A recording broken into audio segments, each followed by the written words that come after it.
So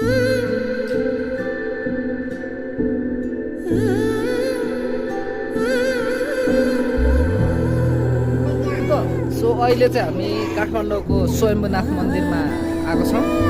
यो चाहिँ वर्ल्डको हेरिटेजमा पनि पर्छ, विश्व सम्पदा सूचीमा पर्छ। दिस इज नट एसेट, यो चाहिँ विश्वको एउटा सम्पदा सूचीमा सूचीकृत भएको हो। यहाँ चाहिँ बौद्धको एउटा स्तूपा हुन्छ जसमा चाहिँ चारपट्टि आँखा छ, जसले चाहिँ सिम्बल गर्छ, समानताको पनि सिम्बल गर्छ। अनि लाइकवाइज यहाँ चाहिँ हरेक तपाईँले सानो सानो कुरामा पनि तपाईँहरूले कलाकृतिहरू देख्न पाउनुहुन्छ होइन। यो चाहिँ एकदम नेपालको चाहिँ एक ठाउँ हो।